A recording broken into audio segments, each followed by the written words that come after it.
Hi hello welcome to my YouTube channel. நம்ம இன்னைக்கு பார்க்க போகிறது சீரீஸ் தான் பார்க்க போகிறோம். இதில் 8 எபிசோட் இருக்குது. இன்றைக்கி பார்க்க போகிறது அதில் ஃபர்ஸ்ட் எபிசோடு தான் இன்றைக்கி நம்ம பார்க்க போகிறோம். இந்த சீரீஸ் நேம் டெட் பாய் டிடெக்டிவ்ஸ். இந்த பேருக்கு ஏற்ற மாதிரியே இதில் 2 ஹீரோஸ் இருப்பாங்க. அவங்க 2 பேருமே இறந்துருப்பாங்க. இறந்து இந்த பூலோகத்தில் தான் சுற்றிட்டு இருப்பாங்க. அவங்க இங்கே டிடெக்டிவ் வேலை தான் பார்த்துட்டு இருப்பாங்க. அவங்க இதுவரைக்கும் பார்த்த வேலை என்ன அப்படின்னா, அந்த இறந்துருப்பாங்க இல்லையா, அந்த ஆவிகள்லாம் மேலோகத்துக்கு போக முடியாமல் கஷ்டப்பட்டுட்டு இருக்கும்.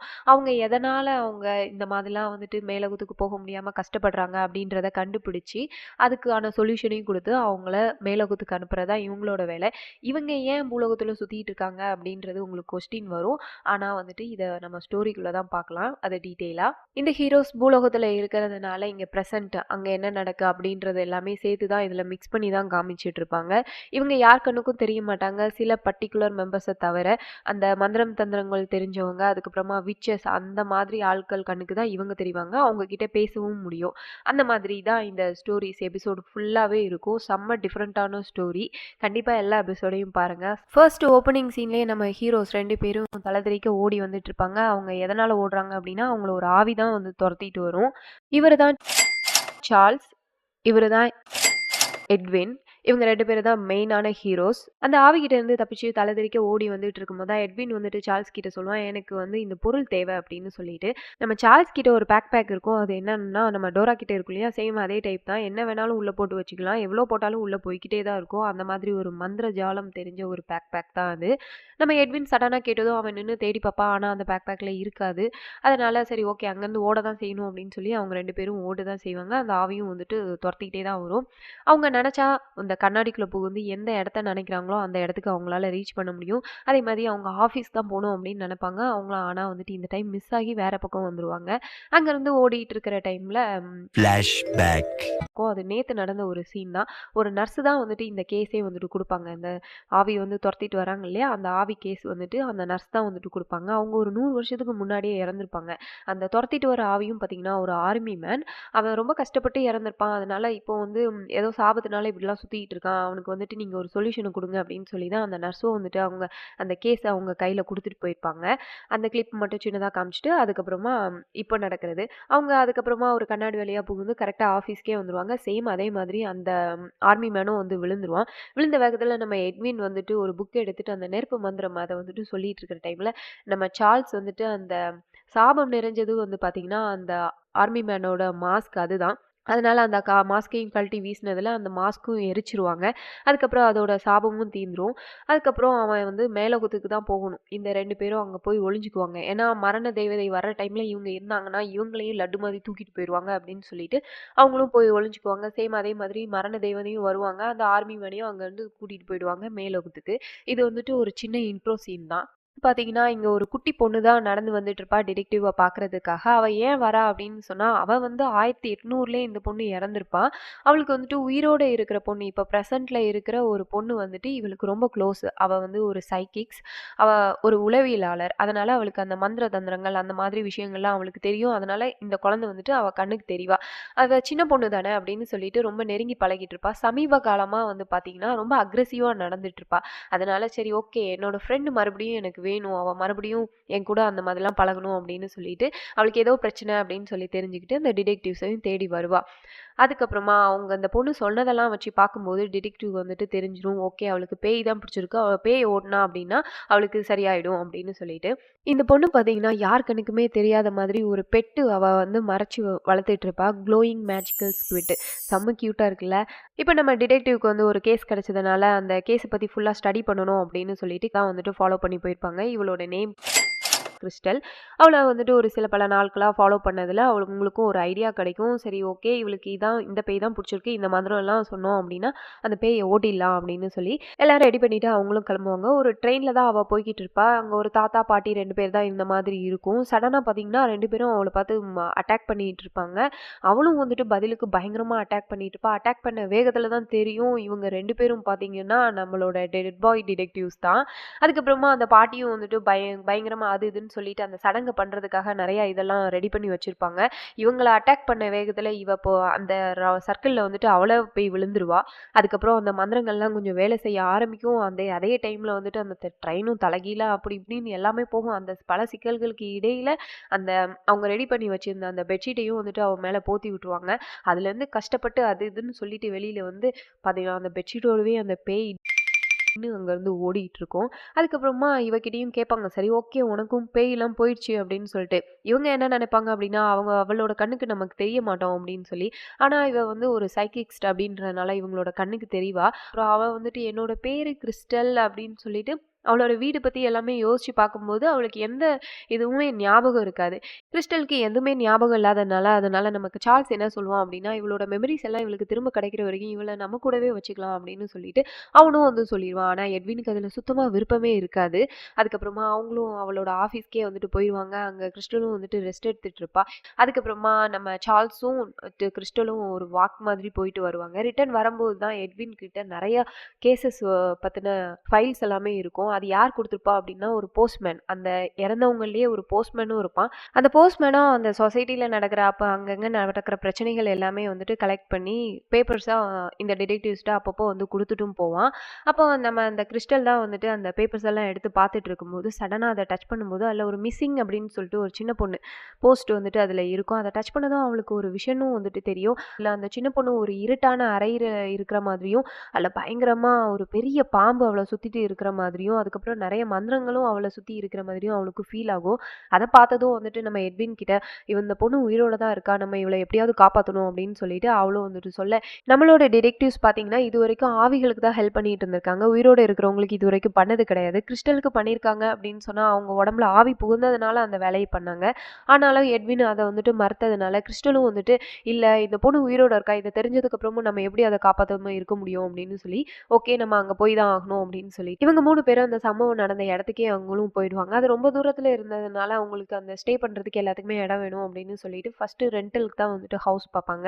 அந்த ஹவுஸ் ஓனர் யாரு அப்படின்னா அவங்க ஒரு கறிக்கடை தான் வச்சிருப்பா அவ. அங்க ரூம் எல்லாமே பார்த்துட்டு அதுக்கப்புறம் அந்த குழந்தை காணாம போச்சு இல்லையா, அவங்க பேரண்ட் அவங்க வீட்டுக்கு தான் அவங்க போவாங்க. அப்போ அந்த கிறிஸ்டலுக்கு வந்துட்டு அவங்களோட பேரண்ட்ஸோட மைண்டை ரீட் பண்ணணும் அப்படின்னு சொன்னா அவங்க கிட்ட நீங்க கொஞ்சம் நேரமாவது பேசிட்டு இருக்கணும், அப்பதான் என்னால ரீட் பண்ண முடியும் அப்படின்னு சொல்லிட்டு இவங்க 2 பேரும் ஒரு மாறு வேஷத்துல ஆனாங்க அப்படின்னா அவங்க மத்தவங்களோட ஹியூமன்ஸ் கண்ணுக்குலாம் தெரிவாங்க. அதனால ஒரு போலீஸ் கெட்டப்ல தான் அவங்க போயிட்டு அந்த பேரண்ட்ஸ் கிட்ட வந்து பேச்சு கொடுத்துட்டு இருப்பாங்க, என்னாச்சு ஏதாச்சு அப்படின்னு சொல்லிட்டு. அந்த டைம்ல நம்ம கிறிஸ்டலும் அவங்க மைண்டை ரீட் பண்ணப்போ அவங்களுக்கு ரொம்பலாம் நிறையலாம் தெரியாது. அந்த குழந்தை அதுக்கப்புறம் வந்துட்டு ஷூஸ் போலீஸ்க்கு வந்துட்டு அந்த ஷூஸ் மட்டும்தான் அந்த குழந்தையோட ஷூஸ் மட்டும்தான் அவங்க கையில கிடைச்சிருக்கும். அப்போ அது மட்டும்தான் வந்துட்டு அவளுக்கும் தெரியும். அப்புறம் அங்கேருந்து அவளும் கிளம்பி போயிடுவா. அப்போ இவங்க 2 பேரும் வந்துட்டு கேட்டுட்டு இருப்பாங்க என்னாச்சு அப்படின்னு சொல்லிட்டு. அப்போ அந்த இனிமே வந்துட்டு அந்த ஷூஸ் கிடைச்சா மட்டும்தான் அதை டச் பண்ணி நான் அதை பார்த்தா மட்டும்தான் அந்த விஷயம் வந்துட்டு எனக்கு தெரியும் அப்படின்னு சொன்னதும் அங்க அந்த குப்பை தொட்டியில வந்துட்டு பாத்தீங்கன்னா மிரர் கிடக்கும். நம்ம எட்வின் அது வழியா வந்துட்டு உள்ள போயிட்டு சடனா வெளியில வந்து பார்த்தோம்னா அந்த ஷூ கவரோட தான் வந்திருப்பாங்க. அப்ப அவங்க என்ன பண்ணிருப்பாங்கன்னா போலீஸ் ஸ்டேஷன் போய் அந்த ஷூவை வந்துட்டு ஆட்டோவை போட்டுட்டு தான் வந்திருப்பாங்க. அந்த ஷூவை டச் பண்ணதும் வந்து பாத்தீங்கன்னா அந்த ஷூ கடைசியா அந்த வீடு ஒரு வீட்டு முன்னாடி தான் அந்த போலீஸ் எல்லாமே அந்த ஷூவை வந்துட்டு எடுத்திருப்பாங்க. அது என்ன வீடு அப்படின்னு சொல்லிட்டு ஒரு விஷன் வந்துட்டு தெரியும். நேரா இவங்களும் வந்துட்டு அந்த வீட்டுக்கே வந்துட்டு போய் நின்று பார்த்துட்டு இருப்பாங்க. அந்த வீடு பார்த்தீங்கன்னா கொஞ்சம் டிஃப்ரெண்ட்டாக தான் இருக்கும். காக்காலாம் வளர்த்துட்டு இருப்பாங்க. அதெல்லாம் வந்து பார்த்துட்டு இருக்கிற டைம்ல பின்னாடி ஒரு பூனையும் போகும். நம்ம எட்வின் வந்துட்டு பூனை கிட்ட பேசுறதுக்கு ட்ரை பண்ணுவான். அப்போ அந்த பூனை வந்துட்டு ஆவிகள் கூடலாம் வந்துட்டு பேசும். அந்த பூனையும் வந்துட்டு திமிரா இதெல்லாம் என்னால் ஆன்சர் பண்ண முடியாது, அந்த பேயை பற்றிலாம் என்னால் சொல்ல முடியாது அப்படின்னு சொல்லிட்டு அந்த பூனையும் அங்கேருந்து ஓடிடும். அதுக்கப்புறமா ஒரு ரெஸ்டாரண்ட் தான் 3 பேரும் உட்காந்து பேசிட்டு இருப்பாங்க. சரி ஓகே வீட்டுக்கெல்லாம் போயிட்டோம், எல்லாமே கொஞ்சம் பார்த்துட்டோம், இனிமேல் நெக்ஸ்ட் ஸ்டெப் என்ன பண்ணலாம் அப்படின்னு சொல்லி பேசிட்டு இருக்கிற டைம்லேயே நம்ம கிறிஸ்டல் வந்துட்டு நான் ரெஸ்ட் ரூம் யூஸ் பண்ணிட்டு வரேன் அப்படின்னு சொல்லிட்டு அவளும் அங்கே போயிடுவா. அங்கே போயிட்டு வெளியில் வர்ற டைம்லாம் பார்த்தீங்கன்னா அங்கே யாருமே இருக்க மாட்டாங்க. அந்த ரெஸ்டாரண்ட்டில் இருந்த தடையுமே இருக்காது. ஒரு டிஃப்ரெண்ட்டான ஒரு கலரில் இருக்கும். அந்த இருட்டில் தான் இருக்கும். அந்த இருட்டிலேருந்து யார் வருவா பார்த்தா அவன் யாரும் கிடையாது, நம்ம கிறிஸ்டல் உடம்புக்குள்ள புகுந்த ஆவி. அவன் தான் வந்துட்டு டேவிட். அவன் அங்கே வந்துட்டு வந்து சீன் போட்டுட்டு இருப்பான். நான் அவனோட மெமரிஸ் எல்லாம் எடுத்துட்டேன் அப்படி இப்படின்னு சொல்லிட்டு அவனோட வேலையே பார்த்தீங்கன்னா, ஒருத்தர் உடம்புக்குள்ளயும் புகுந்து அவங்களோட மெமரீஸ தான் எடுத்துட்டு வர வேலை. அந்த மெமரீஸ்லாம் அவனுக்கு பயங்கரமா பவர் குடுக்கும். அத வச்சு தான் வந்துட்டு அவன் ரொம்ப பவரா இருந்த மாதிரி இருப்பான். அப்போ வந்து நம்ம கிறிஸ்டலோட மெமரி வந்துட்டு அவளுக்கு ரொம்பவே பவர் குடுத்துருக்கும். அத வச்சுட்டு வந்து அவன்கிட்ட சண்டை போட்டுட்டு இருப்பா. 2 பேரும் சண்டை போட்டுட்டு இருக்கிற டைம்ல நம்ம சார்ல்ஸ் வந்துட்டு அவள புடிச்சு இழுத்துருவான். இழுத்ததுக்கு அப்புறம் தான் தெரியும், ஓகே நம்ம ரெஸ்டாரண்ட்ல தான் இருக்கோம். அங்க டேவிட் வந்துட்டு தான் போயிருக்கான் அப்படின்னு சொல்லிட்டு. எட்வினும் வந்துட்டு கேட்பான், "நீ வந்துட்டு நெறைய மறைக்கிற எங்ககிட்ட" அப்படின்னு சொன்னதும் அவளுக்கும் வந்து ரொம்ப ஆல்ரெடி அவன்கிட்ட சண்டை போட்டதிலேயே பயங்கரமா அப்செட்டா தான் இருப்பா. அவளும் வந்துட்டு இங்கேருந்து அவங்க கிட்ட கத்திட்டு வெளியிலயும் போயிடுவா. அதுக்கப்புறமா 2 பேரும் அவகிட்ட வந்துட்டு 2 பேரும் மடக்கி கேட்டுட்டு இருப்பாங்க. "நீ வந்துட்டு எங்ககிட்ட உண்மைய சொல்றியா? இல்லையா?" அப்படின்னு சொல்லிட்டு. ஆனாலும் அங்கேயும் வந்துட்டு பயங்கரமா திட்டிட்டு அவளும் அங்கேருந்து போயிருவா. அங்க ஆல்ரெடி எட்வினுக்கு வந்துட்டு அவ நம்ம கூட இருக்கிறதே புடிக்காது. அதனால நம்ம எட்வினும் வந்துட்டு நம்ம சார்ல்ஸ் கிட்ட தான் சண்டை போட்டு அவனும் அங்கேருந்து கிளம்பி போவான். அடுத்த கிளிப் பார்த்தீங்க அப்படின்னு சொன்னா, நம்ம எட்வின் வந்துட்டு எப்படி இறந்தான் அப்படின்றது தான் வந்துட்டு காமிப்பாங்க. ஃபிளாஷ்பேக் 1916ல தான் வந்துட்டு நம்ம எட்வின் வந்துட்டு இறந்திருப்பான். அவன் ஹாஸ்டல்ல இருக்கிற டைம்ல ரொம்ப அங்க எல்லாரும் தூங்கிட்டு இருக்க டைம்ல மத்த பசங்கலாம் வந்துட்டு நம்ம எட்வின வந்துட்டு தூக்கிட்டு போவாங்க. அது எதுக்காக அப்படின்னு சொன்னா, பலி குடுக்கணும் அப்படின்னு சொல்லிட்டு ஒரு புக்கையும் வச்சுட்டு ரீட் பண்ணிட்டு இருப்பாங்க. ஒரு மந்திரங்கள்லாம் சொன்னதும், அங்கருந்து ஒரு டீமன் அதுதான் வந்துட்டு வரும். அது வந்த வேகத்துல மந்திரம் சொன்னவங்க எல்லாத்தையுமே வந்துட்டு ஒரு சொடக்குல அது காலி பண்ணிடும். அடுத்து நம்ம எட்வின தான் வந்துட்டு வாய தான் தொறக்கும். அவன் எட்வின் வந்துட்டு அப்படியே உள்ள போயிடுவான். அதுக்கப்புறம் அந்த டீமன் வந்துட்டு நரகத்துக்கே கூட்டிட்டு போயிரும். 70 வருஷமா நரகத்துல தான் நம்ம எட்வினும் வந்து கஷ்டப்பட்டுட்டு இருப்பான். அந்த நரகத்துல இருந்து கஷ்டப்பட்டதுல தான் அங்கருந்து தப்பிச்சு தான் வந்துட்டு பூலோகத்துக்கு வருவான். அதனால தான் இவன் ரொம்பவே பயப்படுவான். அடுத்த சீன்ல பார்த்தீங்கன்னா, இப்ப கரண்ட்டா என்ன நடந்துட்டு இருக்கு அததான் வந்துட்டு காமிப்பாங்க. நம்ம எட்வினும் வந்துட்டு அந்த பூனைய தான் பார்க்க போயிருப்பான். அதுக்கு வந்துட்டு ஒரு மீனையும் குடுத்து அதையும் ஒரு வசப்படுத்துற கயிறு அதையும் போட்டு அதுகிட்ட இருந்து உண்மை எல்லாத்தையும் வாங்கிடுவான். அதே சேம் டைம் நம்ம இங்க கிறிஸ்டலும் வந்துட்டு அங்க ரென்ட்க்கு ரூம் எடுத்தாங்களே அங்கேயே வந்துருவாங்க. நம்ம சார்ல்ஸ்க்கும் வந்துட்டு அந்த மிரர்ல வந்துட்டு டச் பண்ணுவான். அவனோட பேரண்ட்ஸ தான் காமிப்பாங்க. ஸ்டில் அவனோட பேரண்ட்ஸ் வந்துட்டு உயிரோட தான் இருப்பாங்க. நம்ம சார்ல்ஸ்க்கு வந்துட்டு ஒரு 30 வருஷத்துக்கு முன்னாடி தான் வந்துட்டு இறந்திருப்பான். அதனால அப்பப்போ வந்துட்டு அவங்க பேரண்ட்ஸையும் வந்துட்டு பார்க்கறதுக்காக போயிருப்பான். அதுக்கப்புறம் பார்த்தீங்கன்னா, ஆப்போசிட் ரூம்ல வந்து ஒரு பொண்ணும் வந்துட்டு அங்க இருப்பா. அந்த பொண்ணு ஓப்பன் பண்ணிட்டு வெளியில வரும்போது தான் பார்த்தீங்கன்னா, பயங்கரமான பட்டர்ஃப்ளைஸ் அந்த கியூட்டா பிங்க் கலர்ல நெறைய பட்டர்ஃப்ளைஸ்லாம் அவள சுத்தி வந்துட்டு பறந்துட்டு இருக்கும்.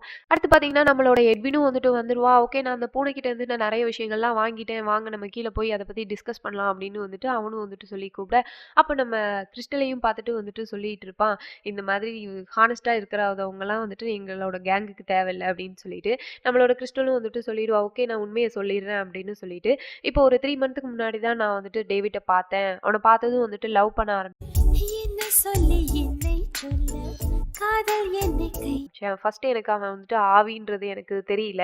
அதுக்கப்புறம் தான் போக போக தான் தெரிஞ்சுது. நான் வேணும்னே தான் அவன என் உடம்புக்குள்ள போறதுக்கும் வந்துட்டு அலோவ் பண்ணேன் அப்படின்னு சொல்லிட்டு. ஆனா அவன் வந்துட்டு என்னோட மெமரீஸ் எல்லாம் திருடி போவான்னு எனக்கு தெரியாது. இப்போ எனக்கு மெமரீஸ் வேணும். நீங்க தான் எனக்கு ஹெல்ப் பண்ணணும் அப்படின்னு வந்துட்டு அவங்க கிட்ட பேசிட்டு இருப்பா. சரி ஓகே அப்படின்னு சொல்லிட்டு இவங்க 3 பேரும் அங்க தான் வந்துட்டு டிஸ்கஸ் பண்ணிட்டு இருப்பாங்க. அந்த பூனை என்னெல்லாம் வந்துட்டு சொல்லிச்சோ அதெல்லாம் வந்துட்டு எட்வினும் வந்துட்டு சொல்லிட்டு இருப்பான். அந்த வீடு அந்த சூனியக்காரி ஆல்ரெடி வந்துட்டு அவங்க அந்த பூனை வந்துட்டு பேயின்னு சொல்லிச்சு இல்லையா? அது வந்து பேய் வீடு கிடையாது. ஒரு சூனியக்காரி ஒரு உயிரோட இருக்கிற ஒரு சூனியக்காரி தான். அவ சூனியக்காரின்றதுனால நம்ம எட்வினும் சார்ல்ஸும் அவளோட கண்ணுக்கு தெரிவாங்க. அவளால அட்டாக் பண்ண முடியும். அந்த மாதிரி நெறைய பிரச்சனைகள் இருக்கு. அவளோட வேலையே பார்த்தீங்கன்னா, அந்த சின்ன குழந்தைங்க அதுவும் வந்துட்டு பெண் குழந்தைகள் எல்லாம் வந்துட்டு அந்த சொசைட்டில இருக்கிற பெண் குழந்தைகள் எல்லாம் கடத்திட்டு போயி, அவ வந்துட்டு வீட்டுக்குள்ள இருக்கிற ஒரு கபோர்ட் அதுக்குள்ள தான் வந்துட்டு ஒளிச்சு வைப்பா. அங்கருந்து ஒளிச்சு வச்சுட்டு அவங்க இந்த குழந்தைங்களோட ஆத்மாவால கூட அவங்க அந்த வீட்ல இருந்து வெளியில போ முடியாது. அந்த அளவுக்கு வந்துட்டு பயங்கரமா புரொடெக்ட்லாம் பண்ணி செட் பண்ணி வச்சிருப்பா. அதுக்கு காவலா ஒரு பெரிய பாம்பையும் உள்ள வச்சிருப்பா.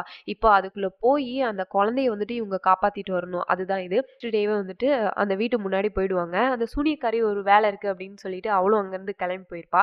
அந்த டைம்ல இவங்க 2 பேர் தான் உள்ள போவாங்க. ஏன்னா இவங்க 2 பேரும் ஆவி. ஆனா கிறிஸ்டல் வந்துட்டு உயிரோட இருக்கா. சரி அங்க ஏதாவது ஆபத்து வந்ததுன்னா இவ இறக்குறதுக்கு கூட சான்சஸ் இருக்கு. அதனால இவங்க 2 பேரும் தான் உள்ள போவாங்க. உள்ள போனதும் பாத்தீங்கன்னா, அங்க அவ ஆல்ரெடி ப்ளூ பிரிண்ட்லாம் குடுத்துருப்பா இல்லையா? அதெல்லாம் வச்சுட்டு ஓகே இது இந்த பிளேஸ்ல தான் இருக்கும் அப்படின்னு சொல்லிட்டு அவங்களும் உள்ள போவாங்க. பாத்தீங்கன்னா, ஒரு பெரிய பள்ளம் தான் இருக்கும். நம்ம எட்வின் தான் அந்த குழந்தைய காப்பாத்துறதுக்காக உள்ள போறதுக்கு போயிட்டு இருப்பான். அந்த பள்ளத்துக்குள்ள தான் வந்துட்டு விழுந்துட்டு இருப்பான் ஸ்லோ மோஷன்ல. நம்ம எட்வினும் அந்த இது கீழ வந்துருவான். அதுக்கப்புறம் பாத்தீங்கன்னா, சுத்தி பார்த்தா அவ்ளோ செருப்பு இருக்கும். எல்லாமே வந்து குழந்தைங்களோட செருப்பு தான். அந்த செருப்பு எல்லாத்தையும் எடுத்து பார்க்கும்போது தான் நம்மளோட அந்த குழந்தை இருக்கு இல்லையா? அந்த மிஸ் ஆன குழந்தை. அந்த குழந்தையும் வந்துட்டு அங்க தூங்கிட்டு இருக்கும். ஓகே நான் அந்த பொண்ண கண்டுபிடிச்சுட்டேன். எப்படி தூக்கிட்டு வர்றது அப்படின்னதும், நம்ம சார்ல்ஸ் தான் அங்க அந்த பேக் அத வந்து கீழ தூக்கி போடுவான். இதுக்குள்ள வச்சு அந்த குழந்தைய மேல மேல தூக்கிட்டு வந்துரு அப்படின்னு சொல்லிட்டு, அப்புறம் ஒரு ரோப்பும் போட்டதும் அதுலேருந்து ஏறி வந்துரலாம் அப்படின்னு சொல்லிட்டு, அங்க நம்ம சார்ல்ஸ் தான் வெளியில இருந்து புடிச்சு இழுத்துட்டும் இருப்பான். அவன் மெதுவா ஏறுறதுக்கு ட்ரையும் பண்ணிட்டு இருப்பான். இங்க வெளியில நம்ம கிறிஸ்டல் வந்துட்டு வெயிட் பண்ணிட்டு இருப்பாள்ல, வெயிட் பண்ணி பார்த்துட்டு இருக்கும்போது பின்னாடி பார்த்தீங்கன்னா, திடீர்னு ஒரு வாய்ஸ் கேட்கும். அங்க சூனியக்காரி. இவ சூனியக்காரின்றதுனால வீட்ல என்ன நடக்குது அப்படின்றது எல்லாமே வந்துட்டு அவளுக்கு ஆல்ரெடி தெரிஞ்சிருக்கும். அவளும் வந்துட்டு தெரிஞ்சவ மாதிரியே தான் சொல்லிட்டு இருப்பா. நீ இங்கே இரு, நான் அவங்கள உள்ள போய் பார்த்துக்கிறேன் அப்படின்னு சொல்லிட்டு ஒரு ஊது தான் ஊதுவா. இவ வந்துட்டு அப்படியே வந்துட்டு நின்ன மேனிக்கே வந்துட்டு டக்குன்னு கீழேயும் விழுந்துருவா. அவ அவ கண்ணு மட்டும் தான் அசையும். அவ உடம்பால அசைக்க முடியாது. ஏன்னா அந்த அளவுக்கு ஒரு பவர்ஃபுல்லான ஒரு மந்திரத்தை தான் போட்டு ஊதியிருப்பா. அதே சேம் டைம் அவங்க 2 பேரும் இங்க வந்துருவாங்க. அந்த குழந்தையும் காப்பாத்திட்டே இங்க வந்துருவாங்க. அதுக்கப்புறம் அவங்க வந்துட்டு பயங்கரமா ஃபைட் தான் நடந்துட்டு இருக்கும் மாறி மாறி. நம்ம கிறிஸ்டலுக்கு எப்படியாவது நம்ம ஃப்ரெண்ட்ஸ் எல்லாம் காப்பாற்றணும் அப்படின்னு சொல்லிட்டு முடிஞ்ச லெவலுக்கு கையையும் தூக்கி அவளோட காலையும் பிடிச்சிடுவா. அவளை டச் பண்ணதும் இவனுக்கு ஒரு விஷனும் வரும் பாருங்க. ஒரு செகண்ட் இந்த விஷன் தான் வந்துட்டு போய்கிட்டு இருக்கும். அதுக்கப்புறமா சடனா வெளியிலயும் வந்துருவா. நம்ம சார்ல்ஸ் என்ன பண்ணுவான் அப்படின்னா, அவ சூனியக்காரி உடம்புக்குள்ள வந்துட்டு சடனா வந்துட்டு பூந்துடுவான். நம்ம எட்வின் எவ்வளவோ சொல்லுவான், நீ இப்படி பண்ணக்கூடாது, ஒரு மனுஷங்க உடம்புல பூரக்கூடாது, அதுக்கப்புறம் வந்துட்டு அங்க பிரச்சனை ஆயிடும் அப்படின்னு சொல்லிட்டு. ஆனாலும் வந்துட்டு நம்ம சார்ல்ஸ் வந்துட்டு கேட்காம, நீங்களாம் தப்பிக்கணும்னா இதுதான் ஒரே வழி அப்படின்னு சொல்லிட்டு அப்படியே வீட்டுக்குள்ள போய் அவளே வந்துட்டு காயப்படுத்திக்கிட்டு அங்க இருந்து வெளியிலயும் வந்துருவான். இவங்க 3 பேர் அதுக்கப்புறம் எல்லாருமே அங்க கிளம்பி போயிட்டு அந்த சின்ன பொண்ணையும் வந்துட்டு காப்பாத்தி அவங்க வீட்டு முன்னாடியே நிக்க வச்சுட்டு, அந்த பொண்ணுக்கும் பாத்தீங்கன்னா தலையில ஒரு மந்திரத்தையும் போட்டு இதுக்கு முன்னாடி நடந்தது எதுவுமே ஞாபகம் இல்லாத மாதிரி நம்ம கிறிஸ்டலும் வந்துட்டு பண்ணிடுவா. அந்த குழந்தையும் ஹாப்பியா அவங்க வீட்டுக்கும் போயிடும். செம சீனா இருக்கும் அது. அதுக்கப்புறம் பாத்தீங்கன்னா அந்த கேஸ் வந்துட்டு இதோட முடிஞ்சிடும். நம்ம சார்ல்ஸ் வந்துட்டு அந்த சூனியக்காரி உடம்புல வந்துட்டு புகுந்தான் இல்லையா, அதனால அது ப்ராப்ளம் ஆகும் அப்படின்னு சொன்னாங்கல்ல. சேம் அதே மாதிரியே ப்ராப்ளம் ஆயிரும். இந்த டிபார்ட்மெண்ட் யாரு அப்படின்னு சொன்னா, இது மேலோகத்துல இருக்கிற அந்த லாஸ்ட் அண்ட் ஃபவுண்ட் டிபார்ட்மெண்ட் அப்படிதான். இவங்க ஆவிகள் அங்க பூலோகத்துல சுத்திட்டு இருப்பாங்க இல்லையா, அந்த ஆவிகள் யார் யாரெல்லாம் சுத்திட்டு இருக்கா அவங்களெல்லாம் வந்துட்டு கண்டுபிடிச்சு மரண தெய்வதைக்கு தகவல் சொல்றது தான் இவங்களோட வேலை. இந்த டிபார்ட்மெண்ட்டுக்கும் வந்துட்டு நியூஸ் வந்துடும், இந்த 2 பசங்களும் வந்துட்டு பூலோகத்துல சுத்திட்டு இருக்காங்க அப்படின்னு சொல்லிட்டு. இவளும் வந்துட்டு ஓகே ரெடி, இவங்க 2 பேரையும் வந்துட்டு பிடிச்சிட்டு போறதுக்கு நான் வரேன் அப்படின்ற மாதிரி அவளும் அந்த எபிசோட அதோட முடிப்பாங்க. இந்த எபிசோடு எப்படி இருந்துச்சுன்னு சொல்லி மறக்காம கமெண்ட்ல மென்ஷன் பண்ணுங்க. டாடா, பை.